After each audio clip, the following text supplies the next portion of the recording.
Bismillahirrahmanirrahim. Assalamu alaikum dear students. I am Snovia Kashif, lecturer in statistics at Concordia College, Sahiwal. Today's our topic is average, types of averages, properties of a good average, arithmetic mean, and we discuss arithmetic mean for ungrouped data and arithmetic mean for group data. Properties of arithmetic mean and the question of the exercise. Now first we discuss what is average. It can be defined as an average is a single value which represents the center of the data. अब देखें इस definition में ये लिखा है कि average एक single value है जो डेटा के सेंटर को रिप्रेजेंट करता है, विच represents the centre of the data. For example second year के क्लास के जितने भी स्टूडेंट्स हैं इनमें से पूरी क्लास के कुछ बच्चे ऐसे होंगे जिनकी एज जो है वो 16 है, कुछ ऐसे भी हो सकते हैं जिनकी एज 17 है और कुछ बच्चे ऐसे भी हो सकते हैं जिनकी एज 18 है. तो आपकी क्लास की एवरेज एज कितनी होगी? अभी हमने एवरेज की डेफिनेशन में पढ़ा, it represents the centre of the data. तो एवरेज एज जो होगी सेकेंड ईयर की वो होगी 17 ईयर्स, क्योंकि 17, 16 और 18 के सेंटर में आ रहा है और ये डेटा को रिप्रेजेंट कर रहा है. सेंटर से मुराद ये है, यानी एवरेज से मुराद ये है कि कुछ वैल्यूज़ ऐसी हैं जो सेंटर ऑफ द डेटा से बिलो हैं और कुछ वैल्यूज़ ऐसी भी हो सकती हैं जो सेंटर ऑफ द डेटा यानी एवरेज से अबव हैं. यानी 16, 17 और 18 में 17 हमारे पास एवरेज एज होगी सेकेंड ईयर के स्टूडेंट्स की, क्योंकि ये डाटा के सेंटर को रिप्रेजेंट कर रही है. Average are also called measures of central tendency और मेजर्स ऑफ लोकेशन. इसे हम मेजर्स ऑफ सेंट्रल टेंडेंसी भी कह सकते हैं और मेजर्स ऑफ लोकेशन भी कह सकते हैं. Now going to discuss type of averages. In this chapter we will discuss some important types of the averages. The first is arithmetic mean and weighted mean. The second is mode and the third is median. Now going to discuss properties of a good average. एक अच्छी average की क्या खसूसियात हो सकती हैं? The following are the properties of a good average. Number 1 is it should be clearly defined. इससे मुराद ये है कि एवरेज जो है वो क्लियरली डिफाइंड होनी चाहिए, यानी प्रॉपर वे में आप उसे बयान कर सकें. Number 2, it should be easy to calculate. इसको कैलकुलेट करना आसान हो. Number 3, it should be simple to understand, यानी ये इतनी सिंपल होनी चाहिए कि ईजीली अंडरस्टैंड की जा सके. Number 4, it should be based on all the observation. जितनी भी डेटा में वैल्यू है ये सारी ऑब्जर्वेशन को यूज़ करें. Number 5, it should not be affected by extreme values. Extreme values क्या होती हैं? एक्सट्रीम वैल्यूज़ वो होती हैं, लेट्स सपोज मेरे पास डेटा है 1, 2, 3 और एकदम वैल्यू आ गई 25, यानी एक सीक्वेंस में डाटा चल रहा है 0, 1, 2, 3 छोटी छोटी वैल्यूज़ हैं, लेकिन एकदम इनसे इन वैल्यू से बड़ी वैल्यू आ गई, यानी दूर वैल्यू आ गई विच इज़ 25. इस तरह की वैल्यूज़ को हम कहते हैं एक्सट्रीम वैल्यूज़. तो एक अच्छी एवरेज की खसूसियत ये भी है कि वो एक्सट्रीम वैल्यू से कभी भी अफेक्ट नहीं होनी चाहिए. Now I am going to discuss arithmetic mean which is the first type of average. It is most important and the most commonly used average. So let's start with the basic definition. It can be defined as the sum of all the values in a data divided by the number of values. इस पे हम क्या करते हैं, जितनी भी values data में हमारे पास गिवन होती हैं उसको हम प्लस करते हैं और काउंट करते हैं कितनी वैल्यूज़ हैं और उसी पे हम डिवाइड कर देते हैं. एग्जाम्पल से ज़्यादा क्लियरली समझ आएगी. It is denoted by X bar. इसको हम किससे शो करते हैं? एक्स बार से. In this lecture, we will discuss arithmetic mean for two types of data. The first is ungrouped data and the second is grouped data. Ungrouped data. Ungrouped data is the data which is not in the form of frequency distribution.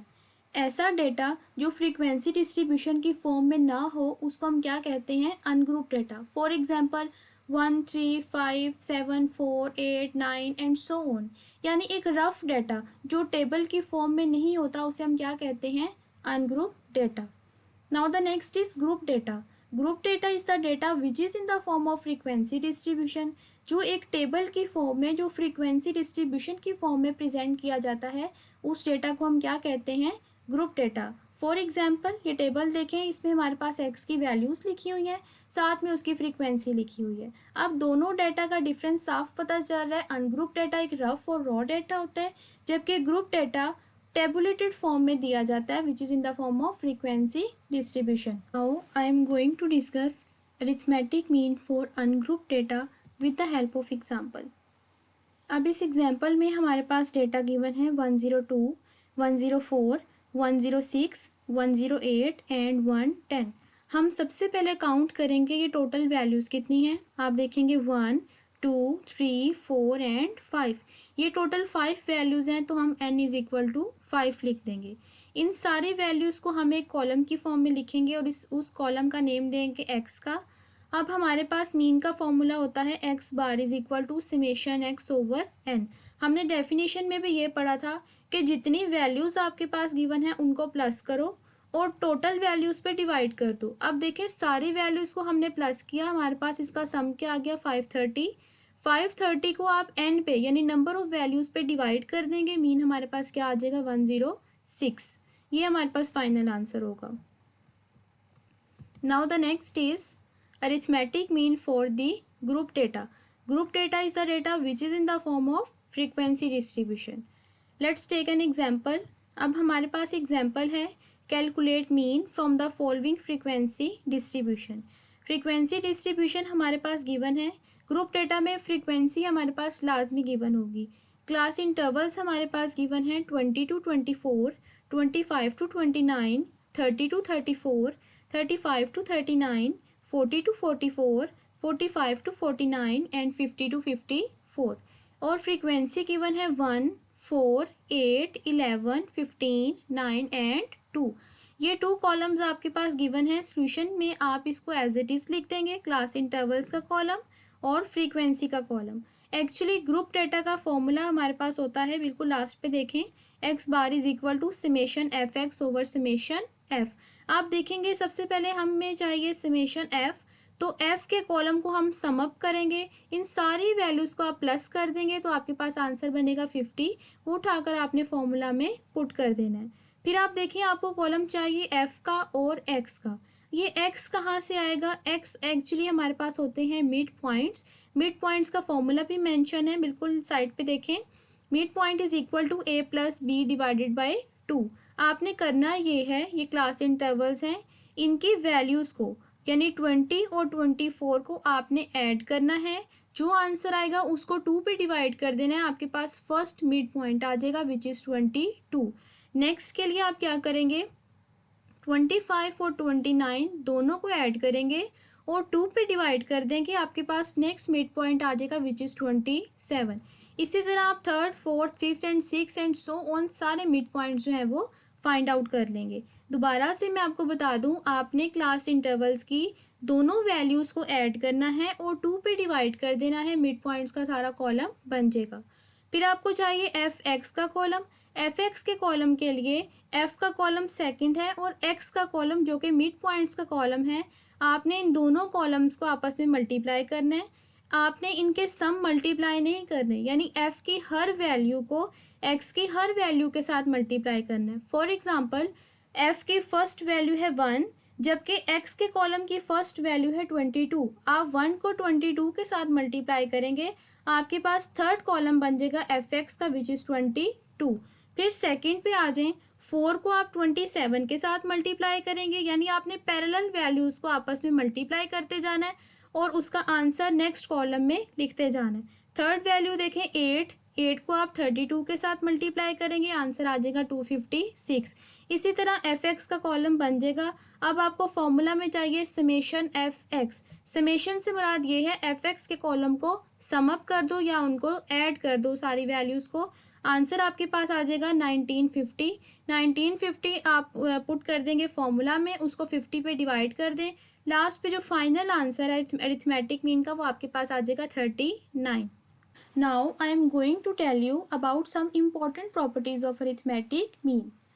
The important properties of arithmetic mean are given below. The first is the mean of a constant is constant itself. That is, if x is equal to a, then x bar is equal to a. First property ये है कि किसी भी constant का mean जो है वो actually हमारे पास क्या आता है, कांस्टेंट आता है. And the second property is the sum of the deviation of observation from their mean is zero. That is summation x minus x bar is equal to zero. अगर आप x की value में से उसका mean minus करें और उसका sum up करें तो हमारे पास आंसर क्या आना चाहिए, ज़ीरो. कि हमारे पास सेकेंड प्रॉपर्टी है. The third property is the sum of the square of the deviation of the observation from their mean is minimum. यानी अगर आप x की हर वैल्यू में से उसका मीन माइनस करें, फिर उसका स्क्वायर करते जाएं और लास्ट पे अगर आप उसको सम अप करें तो उसका आंसर हमारे पास बहुत ज़्यादा लीस्ट या बहुत ज़्यादा मिनिमम आता है. Now the last property is the mean is affected by the change of origin and scale. Origin कहते हैं प्लस और माइनस को, स्केल कहते हैं मल्टीप्लिकेशन एंड डिवीजन को. फोर्थ प्रॉपर्टी ये है कि arithmetic mean change of origin यानी कुछ प्लस और माइनस करने से या कुछ मल्टीप्लाई और डिवाइड करने से अफेक्ट हो जाता है. I am going to give you an assignment.